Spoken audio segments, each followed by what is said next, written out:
Bonjour à tous. Écoutez, ravi aujourd'hui de vous accueillir. Nous ne sommes que quelques-uns, mais je sais que beaucoup vont sortir de déjeuner et nous rejoindre. L'idée aujourd'hui, c'est de vous présenter la Cité des climats et vins de Bourgogne. C'est un projet qui existe dans les esprits depuis une douzaine d'années maintenant. La filière Bourgogne viticole a vraiment réfléchi longtemps. Et puis, deux choses ont vraiment décidé à franchir le pas. L'inscription au patrimoine mondial des climats du vignoble de Bourgogne en 2015 et ensuite, bien sûr, le lancement de la Cité du vin à Bordeaux, les deux montrant qu'on avait à la fois une cause exceptionnelle à défendre et deuxièmement, que c'était réaliste, que c'était faisable, qu'on pouvait y aller. Donc, je vous propose de démarrer ce voyage ensemble, en fait, par une vidéo qui va nous présenter la plus grande des trois cités, puisqu'on parle bien de trois cités en réseau. C'est celle de Beaune, c'est celle qui, peut-être, fait aujourd'hui parler le plus d'elle, mais on découvrira Mâcon après.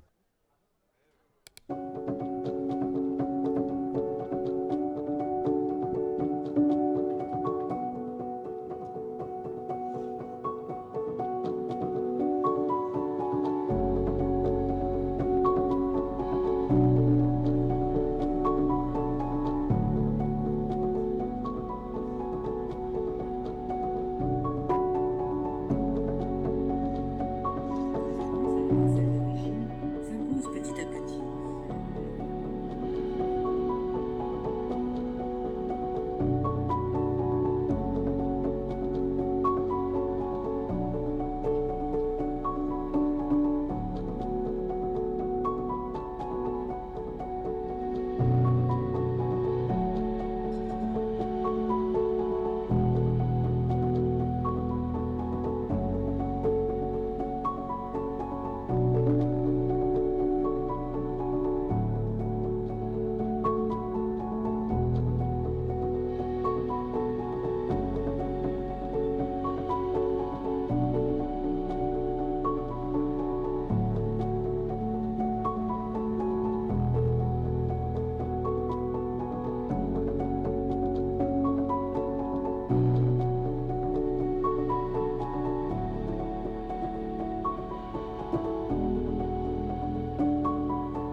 Voilà donc quelques images, quelques vidéos pour de vous donner envie de découvrir cette cité des climats et vins de Bourgogne à Beaune.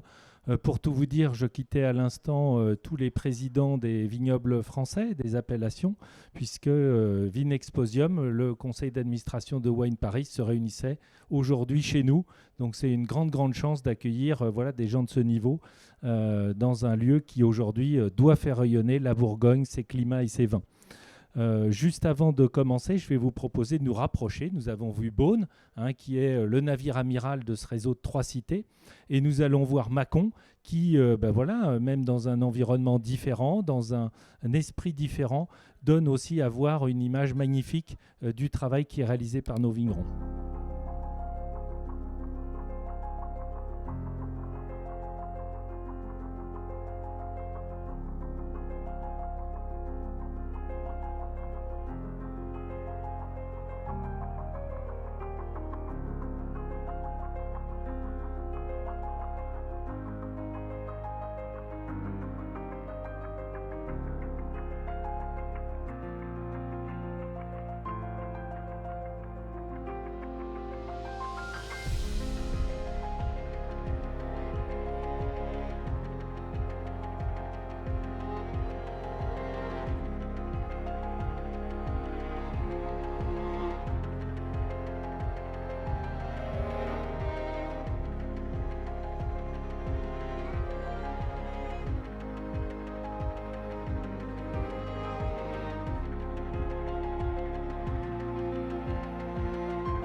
Voilà, second voyage très rapide, là aussi pour vous présenter. Donc cette seconde vision, vous l'aurez noté, les architectures sont très différentes. Chacun des trois sites a sa propre patte, sa propre identité. Les scénographies le sont également, puisque à Chablis et Mâcon, une scénographe a travaillé sur la vision symbolique des strates, donc ces couches qui s'accumulent. Et donc ce sont les couches blanches que vous voyez arriver. Strates géologiques, strates du temps, c'est un symbole fort. À Beaune, en revanche, dans le premier film, vous l'avez vu, on est immergé dans un univers à part, on est plutôt sur le jeu des lumières dans un environnement de pénombre. Là aussi, très immersif, très agréable. Voilà pour cette petite mise en appétit. Ce que je me propose aujourd'hui, c'est deux choses. De vous expliquer très brièvement la genèse du projet, comment elle est arrivée, comment elle s'est construite et son offre. Et la deuxième, c'est pour ceux d'entre vous peut-être qui seraient des vignerons. Combien y a-t-il de vignerons dans la salle d'ailleurs ? Il n'y a pas de vignerons dans la salle. Bon, eh ben écoutez, on va peut-être du coup prendre plus de temps sur la première partie en fonction de vos centres d'intérêt et vos, vos questions. L'idée ensuite, c'est de leur dire, ben voilà, il y a vraiment des choses à faire ensemble à tous les vignerons de Bourgogne pour valoriser votre savoir-faire, être présent dans les cités, travailler ensemble et comprendre aussi tout ce que ça a déjà apporté au territoire. Hein, voilà. Alors peut-être une petite question avant du coup que je n'enchaîne. Combien d'entre vous ont déjà été dans l'une des trois cités, Chablis, Beaune ou Mâcon? Voilà, on est sur la découverte. Donc vous voyez, c'est pas grave, ça fait 9 mois seulement que nous sommes ouverts, donc c'est encore quelque chose de récent. Et on sait que notre gros enjeu, malgré ce travail collectif de la filière, des collectivités et du monde économique, bah, c'est de se faire connaître, d'attirer plus de monde. Donc merci à vous tous d'être présents. Parfait. Donc peut-être un tout petit retour, ça n'est pas forcément lisible pour vous donner un petit peu la profondeur du projet. Ce projet, en fait, je le disais au premier venu tout à l'heure, il remonte en fait à 2012, les premières études de faisabilité. Hein, il faut savoir qu'on est vraiment sur ces grands projets de long terme qui donc ont été mûris très longtemps. Il y a eu deux déclencheurs principaux. L'inscription au patrimoine mondial en 2015, des vignobles des climats du vignoble de Bourgogne, ce terme de climat qu'il faut expliciter, qui n'est pas évident, qui n'est pas lisible pour le grand public. Et deuxièmement, c'est l'ouverture de la Cité du Vin, avec la Fondation pour la civilisation du vin à Bordeaux, qui a montré que ce type de projet avait du sens, que la Bourgogne n'était pas isolée dans ses réflexions. Et ça, c'est important. Donc, entre 2014 et 2017, il y a eu toute cette étape de travail, de réflexion pour se dire est-ce que nous, au sein de la filière, on est prêts ? Et là, il y a eu un grand vote en fin 2016 en Assemblée générale, un des rares votes qui ont lieu en Assemblée générale. La Bourgogne, d'habitude, travaille sur l'unanimité en permanence, mais là, c'était un sujet important. Donc, il y a eu un oui à plus de 70%. Et puis derrière, pendant un an, ils ont été voir les collectivités territoriales en disant ce projet, c'est un projet pour le Bourgogne, le vin, mais c'est aussi pour la Bourgogne. Parce qu'on n'est pas là pour faire une maison de promotion, pour faire de la commercialisation du vin. Et on a la chance en Bourgogne, vous le savez, d'avoir eu là, des années exceptionnelles en termes de débouchés, en termes de notoriété. On est là avec une mission qui est celle justement de transmettre quelque chose que l'on a reçu des générations précédentes, quelque chose qui a une valeur universelle exceptionnelle. La VUE, c'est vraiment ça qui a été reconnu par l'UNESCO. Donc ça a fait l'objet d'approches pendant toute l'année 2017 et un an après le premier vote, 15 collectivités ont signé une charte dans laquelle ils s'engageaient aux côtés de la cité. Et ça, c'est quoi? C'est les villes hautes, les 3 villes de Chablis, Beaune, Mâcon, c'est les communautés de communes et d'agglos, c'est les pays, c'est les 3 départements, c'est la région, c'est aussi l'État et enfin l'Europe. Donc vous voyez, on a vraiment cet ancrage et local et cette dimension internationale. Ensuite, on est parti sur la sélection des architectes, des scénographes, des muséographes. On ignore parfois le rôle essentiel des muséographes. Ce sont des gens qui ont suffisamment de recul, une pratique de tout ce qui est transmission, partage, pédagogie dans des cadres de musées, de centres d'interprétation, pour dire qu'est-ce que vous avez envie de raconter? On va le construire ensemble pour essayer de limiter, parce que la matière est énorme et en général, on a plutôt des coupes à faire qu'à rajouter des choses. Et ensuite, aller sur tout ce qui est véritablement le comment on le dit. Comment on fait passer un message de manière simple à tout type de public. La deuxième chose, après, c'est le scénographe qui met en ambiance, qui crée un environnement dans lequel vous vous sentiez bien avec les bons modes de médiation, que ce soit de l'affichage, de l'audiovisuel ou pas. À partir de 2019, eh bien là, on a commencé à rentrer dans le dur, c'est-à-dire que l'interprofession a choisi de prendre la responsabilité de l'exploitation. Elle s'est dit, si je donne ça à un professionnel des zéniths, des patinoires, tout ce que vous voulez, parcs d'attractions, ces gens-là, ils vont être super. Et puis au bout d'un moment, ils vont me dire, ah oui, mais vous comprenez, pour des questions d'équilibre financier, on est obligé de faire ci, faire ça. Et le message aurait été perdu peut-être au profit commercial. Donc l'interprofession a dit, on prend nos responsabilités jusqu'au bout. On va créer une association loi 1901 qui va porter cette valeur culturelle. Ça, c'est vraiment important, c'est un mot. Culture, pédagogie, transmission, c'est vraiment le cœur du projet. Et derrière, elle a créé cette association. Et à ce moment-là, je suis arrivé, le couteau suisse venu de nulle part, qui est un peu bourguignon, mais pas complètement, qui connaît un peu le vin, mais pas complètement, qui a fait plein de choses dans sa vie et qui a porté ce grand projet en tant que directeur de projet. Et aujourd'hui, en tant que directeur général. Donc voilà. Pendant 4 ans ensuite, qu'est-ce qu'on a fait? On a travaillé sur les contenus, on a posé finalement les 3 scénographies au sein des 3 architectures après des travaux. On a créé tout ce qui était finalement positionnement commercial, on a recruté les équipes, on a créé des activités nouvelles. C'est un travail qui a été colossal et on a même été chercher des sous supplémentaires pour aider déjà, vous voyez, les collectivités et l'interprofession via du mécénat en se disant que voilà, il y avait des gens qui adoraient le Bourgogne, ici en Bourgogne, mais aussi dans le monde entier, et que ces gens-là, ils seraient fiers de participer à l'aventure et de contribuer à l'aspect, à l'ambition culturelle, on va dire, de ce projet. Voilà. Et nous avons été jusqu'à l'ouverture finalement en mai-juin 2023, avec une grande inauguration commune sur l'ensemble du réseau à la mi-juin. Donc vous voyez, ça fait 9 mois seulement qu'on est ouvert. Et donc, il n'y a aucun regret peut-être à ne pas avoir encore visité. Il est encore temps. Alors, qu'est-ce qu'on veut faire véritablement? C'est déjà cette découverte de l'histoire, du patrimoine, de la culture viticole à travers des expériences conviviales, sensorielles.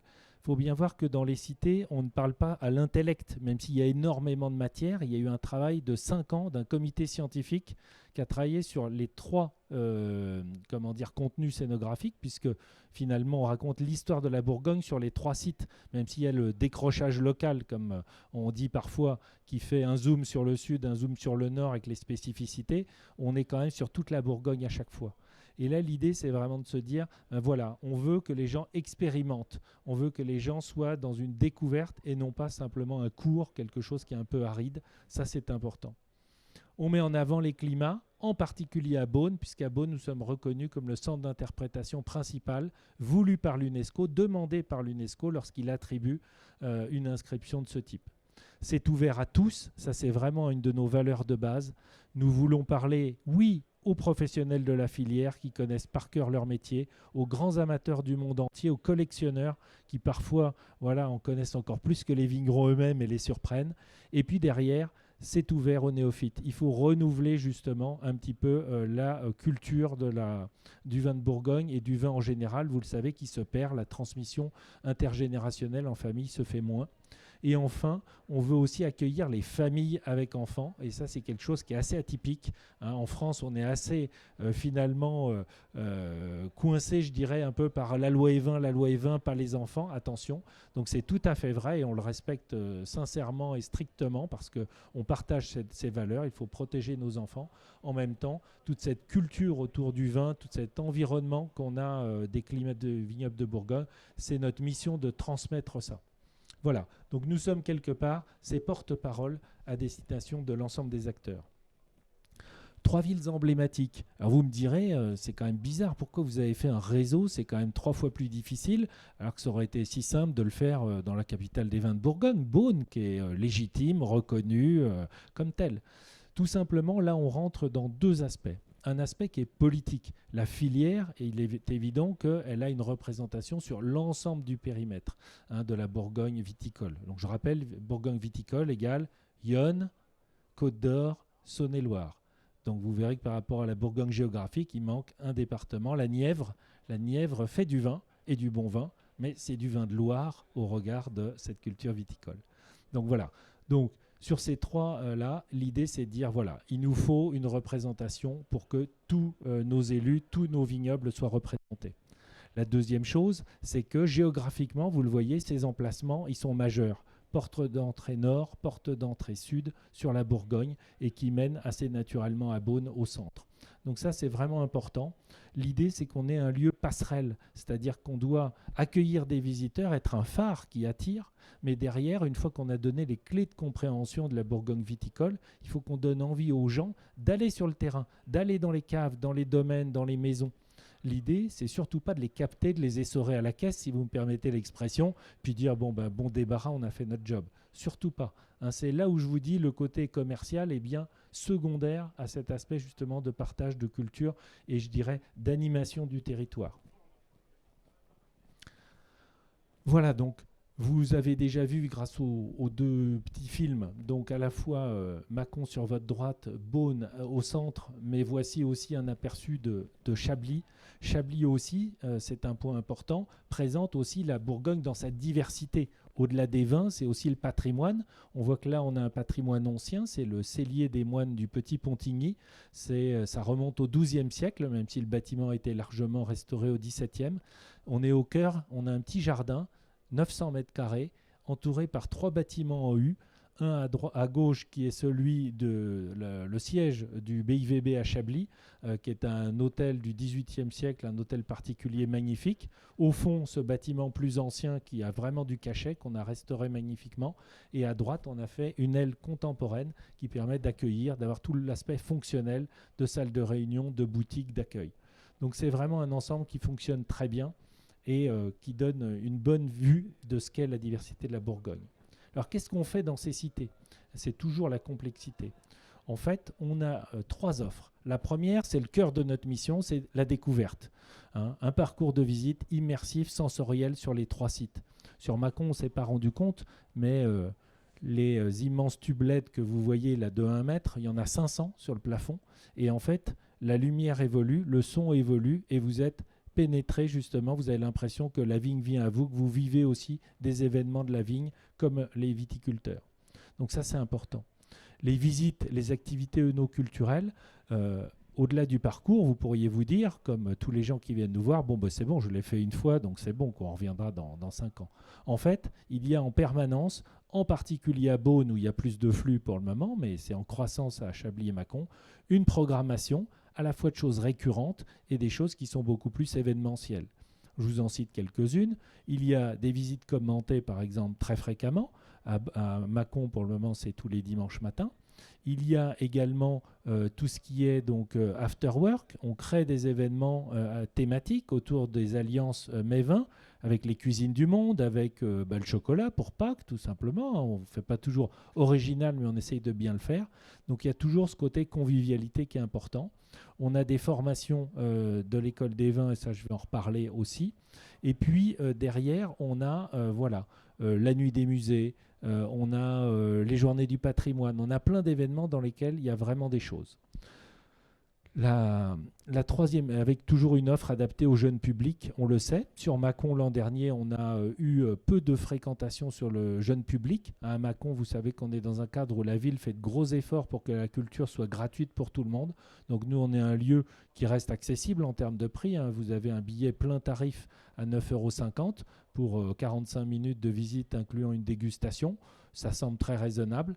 En tout cas, voilà, peut-être que c'est un frein pour certains Mâconnais, mais ça plaît beaucoup à tous.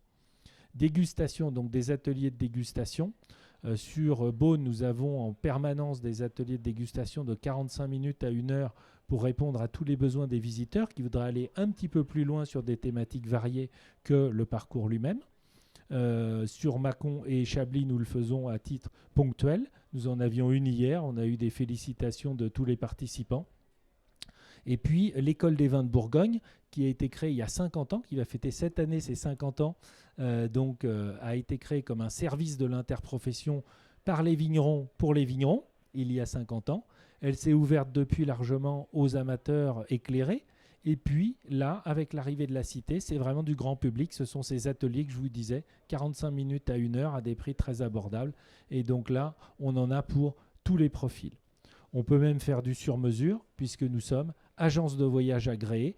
Donc on est capable de prendre un groupe d'Américains, de Japonais ou d'Africains du Sud de chez eux en venant ici en Bourgogne, faire un tour complet de la Bourgogne bien au-delà de notre propre cité et de les ramener chez eux. Voilà, tout organisé. Prolonger enfin, on le sait, lorsque vous, moi, on va dans un lieu culturel, quel qu'il soit, finalement, on a besoin d'un certain nombre de services complémentaires. Hein. Je ne parle pas des toilettes, on va au-delà. Toujours une boutique, parce qu'on a besoin justement d'avoir un souvenir, quelque part, de cette visite, qui soit un objet.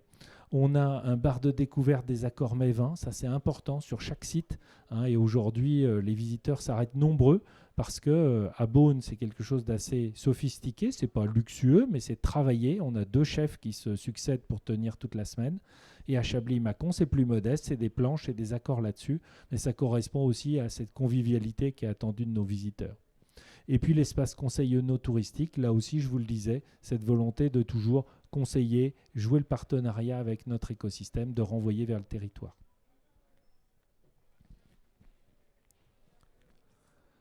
Le parcours de visite, donc en quelques mots, hein, donc trois parcours différents selon le site, avec 3 temps. C'est-à-dire qu'à chaque fois, vous avez un temps à l'échelle de la Bourgogne qui vous permet de rentrer un peu par le haut. Et puis ensuite, on descend progressivement vers les parcelles, les climats, puis ensuite la grappe et le vin. Donc dans chaque site, on est sur quelque chose qui n'est pas coercitif, on n'est pas obligé de suivre un passage précis, mais en tout cas on est guidé, on est encouragé, il y a une suite logique, il y a un enchaînement qui fait que les gens sont à l'aise et ils passent le temps qu'ils veulent. Hein, c'est pour ça que quand je vous dis effectivement des temps qui sont de l'ordre de 45 minutes à Chablis-Mâcon et 1h30 à Beaune, en fait c'est le grand écart. On a des quarts de japonais qui arrivent juste avant l'heure de fermeture et qui insistent pour rentrer, mais si on leur dit, vous savez, il vous reste qu'une demi-heure, bon bah ok, c'est parti. Et puis on a des gens qui restent 3 heures et voilà, qui nous épatent eux-mêmes en disant, j'ai pas tout vu, franchement c'était passionnant. Donc ça c'est vraiment bien. Sur le rendu, bah là vous l'avez eu en petit film, donc c'est encore plus visible. Là c'est sur Beaune, ça vous donne une idée globale. Hein, c'est une scénographie sur 1200 mètres carrés. Hein, on est dans un vrai univers et les gens ne se rendent même pas compte finalement de la taille de l'environnement, puisque cette pénombre, toute la lumière est guidée. C'est quelque chose de très agréable. C'est encore le retour que nous avons eu ce matin avec ces grands professionnels. On a 20 îlots, on a 7 cabottes enfants. Alors les cabottes, vous connaissez peut-être ici ça sous le terme de cadole. Hein. On sait qu'il y a des prismes locaux en termes de vocabulaire. Ce sont ces petites maisons vigneronnes qui sont symbolisées pour les enfants, qui font qu'ils ont un vrai parcours pour eux à l'intérieur du parcours adulte. Et ça, c'est vraiment apprécié, puisque comme ça, les enfants ne sont pas là à, entre guillemets, se plaindre auprès des parents pendant la visite. Chacun trouve moyen à s'occuper, à se faire plaisir. Donc ça existe aussi à Chablis-Mâcon, hein, on l'a vu dans la vidéo, sur 4 cabottes à l'échelle du temps de parcours.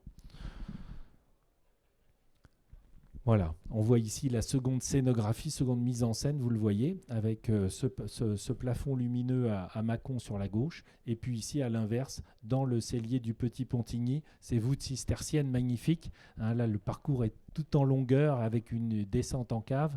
Voilà, c'est un tout autre esprit, et là aussi, ça rend extrêmement bien. Vous avez dans les 2 cas une très grande projection sur un mur qui raconte en 9 minutes toute l'histoire des vins de Bourgogne, un petit peu comme nous l'avions sur Beaune sous un autre format. Donc pour ceux qui font plusieurs cités, puisque ça arrive assez fréquemment malgré tout, on a souvent des gens qui tentent 2, hein, que ce soit Mâcon-Beaune ou Beaune-Chablis en fonction des localisations. Eh bien, ils n'ont pas du tout la même visite, ça n'est pas redondant et ça aussi c'est important. Hein, voilà. Sur les ateliers, donc je vous en ai dit 2 mots. Nous, ce qu'on a proposé, c'est vraiment des choses autour de l'art de la dégustation, qui est un peu une entrée en matière, parce que souvent les gens qui ne sont pas habitués à boire du vin ou qui ne le font qu'occasionnellement ont peur de ne pas savoir s'y prendre, de gâter les choses. Et puis, donc ça dure 45 minutes. Vous voyez, on goûte 3 vins, mais c'est commenté par des formateurs professionnels, hein, en plusieurs langues, si nécessaire. Conseil du sommelier, là c'est quelque chose que j'ai voulu créer, c'est vraiment une invention. Là aussi on se dit 2 choses. La première, c'est que chacun d'entre vous sait qu'on a la possibilité d'avoir des très grands vins et si on ne sait pas les conserver, si on ne sait pas les servir, bah, le rendu est complètement perdu, c'est gâché et c'est vraiment triste. Les gens sont navrés finalement d'avoir maltraité le travail des vignerons. Donc là c'est une façon de les aider de manière très simple et très concrète à avoir les bons gestes. Enfin, les accords mets-vins, c'est celui qui plaît le plus. C'est cette fois-ci 5 bouchées avec 5 vins qui sont conseillés par nos sommeliers formateurs. Et à ce moment-là, ça donne justement cette capacité un peu à faire attention lorsqu'on mange, lorsqu'on fait ce partage sur ces accords. Pour le bar, la restauration, c'est de la petite restauration, on n'a pas de vrai restaurant, mais néanmoins on fait attention à sélectionner des vins de Bourgogne qui sont le plus représentatifs possible de la richesse de ce territoire. N'oublions pas qu'on a quand même 4000 vignerons en Bourgogne. C'est colossal quand on pense qu'entre l'effet millésime et la diversité des parcelles, ça fait plusieurs dizaines de milliers de vins peut-être chaque année à présenter. Nous, on se contente d'en présenter peut-être quelques centaines chaque année, et c'est déjà pas mal, mais de manière roulante pour faire tourner, pour faire découvrir les grands comme les petits domaines et maisons. La sélection de produits locaux, ça c'est important. Franchement, on fait un effort vraiment majeur sur ce sujet, puisque finalement, on a la volonté déjà d'acheter local pour tous les produits de bouche. Donc que ce soit en boutique ou que ce soit dans nos différents points de restauration, on prend des produits locaux, on essaye d'éviter d'aller trop loin. Ensuite, on ne peut pas tout éviter, mais c'est vraiment un axe très fort. Dans nos boutiques, de la même manière, je ne vous l'ai pas dit, mais on est 100% made in France. On ne fait aucun produit issu d'Asie ou autre, c'est une volonté. Ça positionne les boutiques sur du qualitatif, peut-être moins sur du rapport qualité-prix dans quelques cas pour des gens qui voudraient juste quelques goodies, mais on a vraiment des très belles choses. Et puis sur les formules dégustation, on a vraiment des choses qui sont tantôt, je vous l'ai dit, un peu avancées, travaillées sur Beaune, tantôt plus simples sur Chablis et Mâcon, mais toujours qualitatives et puis avec un conseil en fonction des besoins, avec les animations ici aussi. Passerelle vers les vignobles, on vous l'a dit, c'est un des points sur lesquels nous sommes attentifs, sur lequel on va encore s'améliorer. À Beaune, on a la chance d'avoir l'Office de tourisme de Beaune et du Pays Beaunois qui est dans notre propre espace et donc qui a accepté non seulement d'accueillir pour son périmètre initial, mais aussi sur toute la Bourgogne viticole. Donc il renvoie vers les autres cités et vers tout le vignoble, toute la Côte d'Or. Donc ça, c'est vraiment important. Et à Chablis et Mâcon, on s'est doté d'un petit outil, une petite interface qui renvoie vers des gens qui sont ciblés vignobles et découvertes. Je ne sais pas si vous connaissez le vignoble et découvertes. C'est un label très important en Bourgogne, mais qui est maintenant à l'échelle nationale et qui permet d'identifier de manière précise et de qualifier. Donc il y a une sorte de sélection en fonction de la qualité de l'offre des domaines, des prestataires qui sont à votre disposition pour faire un séjour œnoculturel en Bourgogne. Et donc aujourd'hui, on a plus de 300 caveaux au niveau de la Bourgogne, je crois, qui ont finalement été retenus dans une seconde phase de qualification pour à la fois la qualité de leur accueil. Il y a des choses très simples. Parfois, c'est juste on ouvre de telle heure à telle heure, tel jour, et vous pouvez venir boire un coup. On vous ouvre la cave, vous dégustez. Si vous aimez, vous achetez. Ça, c'est la base de l'accueil dans une cave. Et derrière, il y a des gens qui ont ouvert des gîtes, des chambres d'hôtes, qui font des visites commentées, soit du patrimoine, soit dans la nature. Il y a un vrai lien et une vraie force là derrière. Donc ça, c'est important. On renvoie là-dessus. Et puis, on a même à Mâcon une spécificité, c'est la fameuse route 71. Là, vous en êtes peut-être familier. C'est une grosse initiative du département qui a été là encore améliorée l'an dernier, qui était vu le gros succès. Et donc là aussi, c'est une interface que vous pouvez avoir sur votre smartphone ou dans la cité, dans l'accueil, et vous pouvez naviguer sur tout ce qui est possible de faire en Saône-et-Loire. Donc vraiment, ce renvoi vers le territoire est important. Voilà, donc si on veut résumer cette première partie, et puis je vous laisserai aussi réagir peut-être, on rentrera si vous le souhaitez ensuite sur des aspects plus liés à l'attrait pour les vignerons. 3 sites culturels et touristiques à la découverte du vignoble de Bourgogne, c'est vraiment comme ça qu'on se définit. On a 3 portes d'entrée, Chablis, Beaune, Mâcon, et là encore dans notre esprit, quelle que soit leur taille, elles sont toutes aussi importantes pour nous, c'est vraiment essentiel. 5000 m² de lieux de vie et de découverte. Ce terme de lieu de vie, je ne l'ai peut-être pas utilisé, mais vous l'avez senti à travers la présentation. On n'est pas un musée au sens de la définition française. Les musées de France, non, il faut des collections d'objets. Voilà, c'est ça. Au niveau international, ICOMOS a fait évoluer la définition de musée et nous intègre parfaitement. On n'a pas besoin d'avoir des objets, on est aussi de l'immatériel, on est dans la transmission, on est dans l'animation. Et là, on se retrouve parfaitement. En revanche, cet espace de vie, il était important. On va beaucoup plus loin qu'une simple visite culturelle classique. On va vraiment dans des endroits où vous vivez une expérience, où vous prenez du bon temps en même temps que vous avez appris des choses. 200 événements et activités proposés à l'année. Ça, on n'a pas encore fait notre année complète, donc pour le moment, c'est une affirmation gratuite. En tout cas, je pense qu'on va sincèrement l'atteindre. On fait beaucoup, beaucoup de choses et on a eu d'énormes sollicitations. Je vous donne un exemple. On avait à Beaune une table ronde par mois pour présenter justement une thématique avec à chaque fois 3 intervenants. Un plutôt universitaire, un plutôt scientifique, donc universitaire souvent historien, un scientifique et un vigneron, pour avoir des points de vue complémentaires sur le même sujet, enrichir la discussion. Et bien là, ce mois-ci, on a 4 événements majeurs qui vont se suivre, 3 tables rondes, alors qu'on avait prévu d'en faire qu'une, mais Luigi Moyo, le président de l'OIV, nous fait l'honneur de venir participer à une table ronde sur le pinot noir, dont il est un des spécialistes. On a fait en sorte de trouver la date qui lui convenait. On a la chance d'accueillir, et il est dans la salle en plus, donc c'est formidable, je ne m'attendais pas à le voir, Laurent Ligné, qui a présidé la Saint-Vincent tournante à Moret-Saint-Denis et Chambol-Musigny avec son homologue de Chambol. Et on va faire une dernière découverte des grands vins de cette Saint-Vincent à la Cité, à la fois Chambol et Moret, donc dans 15 jours, là, le 11 je crois, de mémoire, 11 avril. Donc voilà, vous voyez, c'est vraiment des choses qu'on vit au quotidien, sur lesquelles on vient nous chercher. On va aussi accueillir le Geste, qui est un conservatoire des cépages qui est sur les hauts de Beaune, sur la montagne de Beaune, et qui vient nous présenter justement des travaux assez scientifiques d'avancement pour un public peut-être moins érudit classique, peut-être plus professionnel, mais là encore, voilà, devant l'envie de travailler ensemble, on a cédé, on a fait l'effort encore de trouver des ressources pour travailler en partenariat avec eux. Voilà, donc sur cette première intervention, l'idée c'était vraiment ça, vous remercier pour votre attention, vous dire que vous pouvez aller à la Cité à Mâcon, elle est ouverte actuellement, c'est à 10 minutes à pied, 4 minutes en voiture, donc c'est tout simple, et vous avez en plus avec vos badges Vinéquipe l'accès à un tarif réduit. Voilà, ça fait partie du partenariat qu'on a fait aussi avec cette belle manifestation. Voilà, donc je propose de prendre quelques minutes pour d'éventuelles questions, remarques, demandes.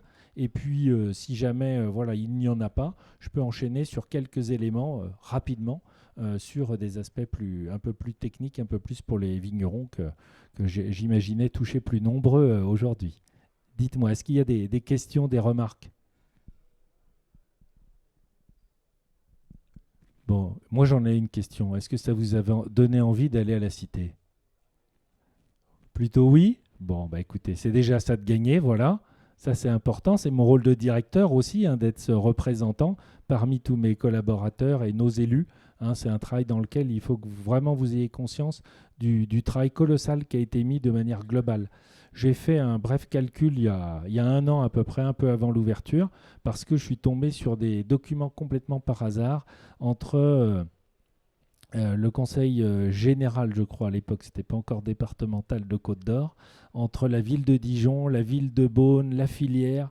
Tout ce monde se réunissait il y a donc 12 ans en arrière et ils mobilisaient déjà leurs services dans tous les sens pour dire oui, alors c'est un projet, il ne faut pas que ce soit en concurrence entre les 2 villes, et il faut vraiment que ce soit une dimension importante et que ça reflète bien.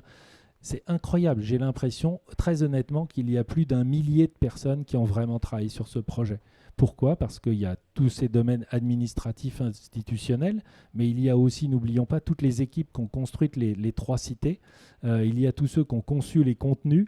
C'est vraiment un effort collectif qui est remarquable. Et je vous dirais peut-être pour conclure qu'on a vraiment cette chance d'avoir été jusqu'au bout. N'oublions pas la période dans laquelle ça a été fait. On a quand même fait tous les travaux de construction en plein milieu de la vague Covid, avec ensuite des pénuries de matériaux, des renchérissements de matériaux, des pénuries de main-d'œuvre. Lorsque nous sommes allés voir les 2 cabinets de conseil juste avant l'inauguration qui nous avaient aidés juste avant mon arrivée, donc vraiment en période première de pré-analyse et qui m'avaient un peu accompagné à mes débuts, ils nous ont dit, vous savez, on est extrêmement heureux et fiers de voir ce que vous avez réalisé. On n'y croyait pas nous-mêmes que vous iriez au bout. Aujourd'hui, on voit, depuis 4-5 ans, il disait, depuis 4-5 ans, on voit des grands projets qui démarrent, on n'en voit aucun qui sort. Voilà. Donc on peut être collectivement fier de ce travail. Et il en reste un énorme devant nous pour que ces cités elles resplendissent et elles touchent le public, elles jouent leur rôle de phare pour la Bourgogne et le Bourgogne. Donc cette présentation, elle a été faite pour informer la filière. Vous voyez, les vignerons aujourd'hui sont peu nombreux. On peut se dire, le verre à moitié plein, comme on dit. Ah c'est parce qu'ils en ont déjà tellement entendu, ils sont tellement bien informés, ils n'ont pas besoin de venir. Puis le verre à moitié vide, c'est, au sein de la filière, il y a une partie des gens qui s'y intéressent et une autre qui n'en a pas besoin, puisque pour le moment, le Bourgogne se porte bien. Donc tout ce qui est collectif, ils n'en ont pas besoin. Alors on voulait les rassurer, leur dire, mais pourquoi au fait on existe ? Et le pourquoi on existe, vous le voyez, c'est les climats, c'est partage vis-à-vis du plus grand nombre, c'est être le porte-parole de la filière, le porte-parole pour la faire rayonner. Et enfin, c'est développer, décentraliser le no-tourisme en Bourgogne. Donc ça, c'est vraiment ça, nos racines, nos objectifs premiers. Pourquoi la cité est-elle reconnue comme un projet d'intérêt général ? Parce que finalement, c'est vrai, nous sommes reconnus d'intérêt général, sinon nous n'aurions pas pu collecter du mécénat, comme je vous l'ai dit tout à l'heure. La première, c'est cette dimension, effectivement, valeur. Le fait d'être au service, pas seulement du Bourgogne au sens des producteurs, mais de toute la Bourgogne. On est là vraiment pour faire rayonner ce territoire. Et donc, on travaille avec les collectivités qui nous l'ont reconnu. La deuxième chose, c'est qu'en passant par une association loi 1901, on a donné des gages à l'État sur le fait que justement on n'était pas dans une logique promotionnelle. Donc par ces deux biais, vous voyez à la fois sur les valeurs et sur l'aspect administratif, on remplit parfaitement notre rôle et on s'y attache, croyez-moi, au quotidien. Ensuite, pourquoi la cité est-elle un projet du territoire ? Donc je pense que je vous l'ai déjà dit, on a eu un soutien extrêmement fort de tout le monde parce que nos intentions étaient bonnes, parce que le projet donnait envie et parce que tout simplement le vin de Bourgogne aujourd'hui est un fer de lance à l'échelle de toute la région pour développer le tourisme, l'attractivité et les différentes collectivités ne s'y sont pas trompées. Pourquoi la cité est-elle amenée à devenir un lieu de référence ? Donc ça, c'est pour plein de raisons. C'est aussi parce qu'on est bien né. On est bien né parce qu'on a quand même des parrains qui savent de quoi ils parlent.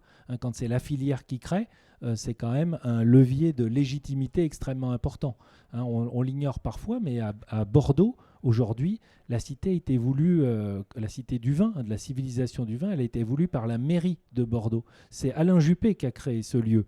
Et les grandes maisons, les grands châteaux bordelais, pendant un temps, ont été mis de côté. Ils ont suivi de loin, ils n'ont pas été forcément dans le projet. Donc c'est très différent dans l'approche. La deuxième chose, c'est on représente toute la Bourgogne. On est là, il n'y a pas de grands vignobles, il n'y a pas de petits vignobles, il n'y a pas de grands vins ou de petits vins, c'est pour tout le monde. Les climats, on vous l'a dit, c'est essentiel, c'est vraiment une vitrine pour le monde entier. C'est le travail de comité scientifique. 5 ans de travail, je vous ai dit, c'est colossal. On était quand même jusqu'à une trentaine de personnes, des linguistes, des géologues universitaires de renom, des directeurs de musées, le musée au Parc Alésia, les musées de Beaune, etc., des viticulteurs, des négociants présents à toutes les réunions, des représentants de l'Association des climats du vignoble de Bourgogne, des muséographes, des scénographes. Voilà, vous voyez tout le monde. Et aujourd'hui, le résultat, c'est aucune contestation scientifique sur tout ce qui est montré, ce qui est dit, que ce soit par nos propres commanditaires, la filière, ou par les grands amateurs, les grands connaisseurs du monde entier. Enfin, nous sommes pressentis, on verra les résultats, parmi les 10 premiers sites touristiques payants de Bourgogne-Franche-Comté. Donc voilà, sachant qu'on est encore tout jeune, c'est une belle ambition qu'on s'est fixée et on verra si on y arrive. Nos engagements, c'était refléter fidèlement la Bourgogne viticole. On n'est pas là pour être un trompe-l'œil, pour vendre du rêve, quelque chose de différent de la réalité. Donc on s'appuie sur nos valeurs, l'authenticité, le partage, la convivialité et le respect. Donc je ne vais peut-être pas tout vous dérouler, mais sachez qu'en fait, c'est quelque chose qui nous guide, qu'on vérifie continuellement dans l'opérationnel. Que retrouve-t-on à l'intérieur des cités ? C'était avant l'ouverture un vrai questionnement de certaines personnes, parce que voilà, on a beau expliquer, on ne touche jamais tous les cœurs. Donc voilà, ce qui se passe, c'est qu'on a effectivement beaucoup de services, beaucoup d'activités, on vous l'a dit. Ce qui nous réunit, c'est faire ça de manière moderne et vivante. La Bourgogne, elle est certes dans la tradition, dans des choses qui sont magnifiques et on les reflète en notre sein, que ce soit les Saint-Vincent, que ce soit le Clos Vougeot et ses différentes confréries, que ce soit les fêtes, et ben justement, ici par exemple à Mâcon, les wine notes, elles permettent de dire, ben voilà, cette culture viticole, elle continue, elle est aussi contemporaine, c'est pas que de l'histoire ancienne, et ça fait partie de nos messages à transmettre. Et ensuite, adapté aux spécificités de chaque vignoble, on prend en compte cette considération, on n'est pas dans, on va vous faire une synthèse globale, toute simple, toute vulgarisatrice, on rentre dans le détail et nos visiteurs nous remercient pour ça. Les services, ben on l'a dit, il y a des parcours de visite qui sont au cœur, mais derrière, des services gratuits. À Beaune, je ne l'ai pas dit, mais on a au dernier étage, au 5e étage, un belvédère à 365 degrés qui a la meilleure vue de toute la Bourgogne sur les climats. Voilà, on voit des monts du Mâconnais, parfois le Mont Blanc même, jusqu'à Nuits-Saint-Georges. Ça, c'est nulle part ailleurs. Et ça, c'est en accès gratuit. N'importe qui peut venir monter au 5e sans payer un quelconque billet, et c'est bien normal. Et puis une programmation culturelle variée, payante ou gratuite, c'est normal. Alors, il y avait aussi beaucoup d'interrogations à l'origine sur mais pourquoi ça va marcher alors que la cité à Lyon n'a pas fonctionné. Vous savez, la cité de la gastronomie, elle a eu quand même des hauts et des bas. À Dijon aussi, le démarrage a été très difficile, c'est un peu mieux maintenant. Donc voilà, j'expliquais aux vignerons un peu plus dans le détail pourquoi on est différent et pourquoi on a, selon la filière elle-même, il n'y a pas que moi, beaucoup plus de chances de réussir. Comment la cité assure-t-elle un traitement équitable entre tous ? Voilà, on est 4000 vignerons, je vous l'ai dit, je ne peux pas avoir 4000 propriétés de représenter en même temps à la cité, mais on a plein de moyens de faire tourner les vins, de présenter le savoir-faire. Il y a une partie qui est vraiment de la mettre à disposition dans les différents lieux, puisqu'on est à la fois donc dans la formation, dans l'aspect bar à vin, dans la dégustation du parcours scénographique, puisqu'on déguste aussi dans ce parcours. On est en boutique, juste dans des coffrets pédagogiques. Et puis, on est également sur tout ce qui est événementiel réceptif. Donc, vous voyez, déjà, il y a 5 moyens de mettre en avant les vins de Bourgogne. Ensuite, l'idée, c'est de dire, vous avez aussi, vous, en tant qu'acteur, voilà, et non pas simple consommateur, toute liberté pour venir aussi participer, présenter votre travail, participer aux tables rondes, expliquer votre savoir-faire. Et pas plus tard qu'hier midi, je recevais justement un de nos interlocuteurs du projet qui disait voilà, moi je viens de prendre ma pré-retraite et finalement je suis disposé, si ça vous intéresse, à venir parler à la cité, soit animer des ateliers, des formations, faire une visite guidée avec cet œil de vigneron, cette légitimité qui complète celle de nos médiateurs qui sont des professionnels de la médiation, mais pas de la vigne à la base. Comment la cité travaille-t-elle son équilibre financier ? Ça, c'est important aussi. Ce projet, il a eu un grand élan, un grand partage au moment de l'investissement, mais derrière, il faut assumer cet équilibre. On est sur un produit culturel, vous l'avez bien compris, donc l'équilibre de tout ce qui est culturel n'est pas acquis d'avance. C'est pour ça aussi qu'on a développé des services complémentaires. Néanmoins, on vise 180 000 personnes d'ici 2-3 ans à l'année sur l'ensemble des sites. Et là, aujourd'hui, on a déjà reçu plus de 50 000 personnes sur 2023 en ouvrant, vous voyez, à la mi-année.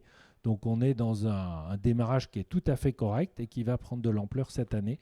Donc, d'ici 2 ans, je pense qu'on aura atteint cet objectif et qu'on pourra justement équilibrer les comptes.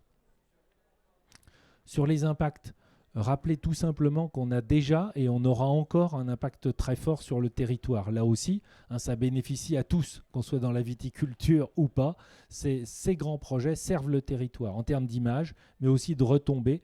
On a fait travailler les gens du territoire en priorité.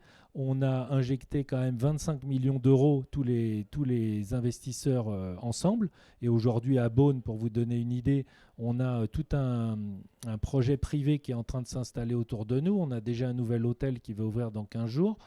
Dans 3 mois, pardon, je dis une bêtise, dans 3 mois.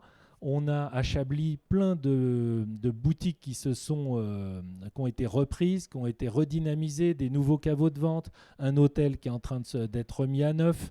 Voilà, c'est une dynamisation vraiment très forte du territoire. On a créé une centaine d'emplois directs ou indirects, je ne l'ai pas dit. Nous sommes environ 35 personnes en saison basse, avec une grande majorité de CDI, c'est important. Et puis l'été, avec tout ce qui est saisonnier, nous montons environ 50 personnes. C'est aussi donc une offre touristique nouvelle et structurante, ce qui fait qu'autour de nous, on sait bien qu'il y a plein de nouveaux business qui se sont montés, que ce soit des visites dans les villes, en scooter, en 2 chevaux, tout ce que vous voulez. Il y a beaucoup de choses qui se sont créées autour. La visibilité pour les vignerons, ça peut être important, hein. On a honnêtement des gens qui sont à nos côtés dans une logique très très collective d'intérêt général et qui disent on fait ça pour la Bourgogne, nous de toute façon même si ça nous coûte un peu, c'est pas grave, c'est essentiel, vous faites ce qu'il faut pour le collectif. Certains sont même mécènes à nos côtés, hein, et de manière importante, et on en a d'autres au contraire qui sont dans une logique de mais qu'est-ce que ça me rapporte à moi. Donc voilà, comment moi je suis mis en valeur, etc. Donc même si on n'est pas dans de l'individuel, il faut dire quand même qu'il y a plein de moyens de se mettre en avant. Comment la cité offrira des débouchés complémentaires? Ça peut intéresser, hein. Aujourd'hui, il faut savoir que c'est quand même des dizaines de milliers de bouteilles qui sont consommées sur les cités par an. Donc, c'est pas neutre, effectivement, hein. Alors, quand la Bourgogne vend bien, on est peut-être un de plus à demander à faire monter les prix, je ne sais pas. Mais voilà, petit à petit, en tout cas, ce sera un relais aussi important, un accès important. Des opportunités privilégiées à la filière. Là aussi, même s'il n'y a pas de gratuité absolue pour les visiteurs de type viticulteur ou négociant, il y a quelques avantages pour eux, de façon à ce qu'ils soient nos premiers prescripteurs, qu'ils soient régulièrement ensemble, avec nous. Voilà.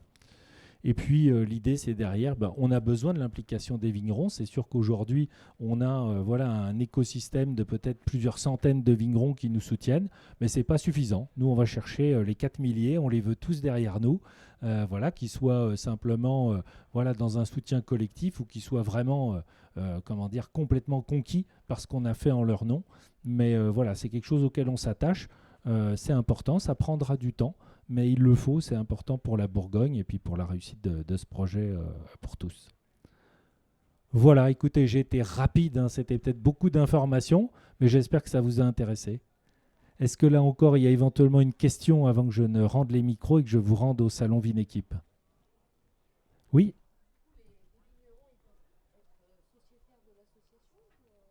Alors non, les vignerons ne peuvent pas être sociétaires de l'association. Aujourd'hui, ce sont des entités qui sont membres du conseil d'administration, en quelque sorte. J'ai des représentants physiques, bien sûr, des représentants. Aujourd'hui, mon conseil d'administration, c'est une majorité BIVB, qui représente donc tous les vignerons de Bourgogne, une partie FNEB qui représente les négociants éleveurs, une partie CAVB qui représente plutôt les vignerons, ceux qui travaillent la terre, et derrière j'ai 2 représentants de l'association des climats du vignoble de Bourgogne, quelque part pour dire aussi, voilà, on ne dévoie pas, on ne s'éloigne pas de notre engagement, de notre mission première. Voilà, c'est un très bel équilibre, honnêtement, ça permet justement de préserver tous les points de vue, en tout cas jusqu'ici ça marche bien. Merci de cette question. Madame, au fond, on va vous apporter un micro. Savoir sur le point de l'emploi, on parle beaucoup de l'emploi dans la filière vitivinicole. Est-ce que vous travaillez avec des lycées professionnels, des lycées agricoles Oui, merci de cette question. Oui, c'est très important. Donc, on travaille de 2 façons. La première, c'est que naturellement, nous sommes un employeur déjà, et on a déjà fait publier pas mal d'annonces qui ont permis voilà, d'offrir des emplois, d'offrir des alternances, d'offrir des stages, hein. Et aujourd'hui, là, on a une dizaine de stagiaires, je crois, qui sont prévus entre maintenant et la fin de l'été. Donc, c'est important, c'est un renfort. Et tous les stagiaires qui sont chez nous, ils sont ravis parce qu'ils trouvent des missions avec beaucoup de sens, concret, ce n'est pas des stages photocopieurs, ils ont des vraies responsabilités et en même temps ils sont encadrés, ils ne sont pas laissés à eux-mêmes. Donc ça, on a d'excellents retours là-dessus. On travaille bien sûr avec plutôt des stagiaires de niveau comment dire, avancé, hein, des bachelors, voire des master 2, mais on prend ponctuellement aussi d'autres profils.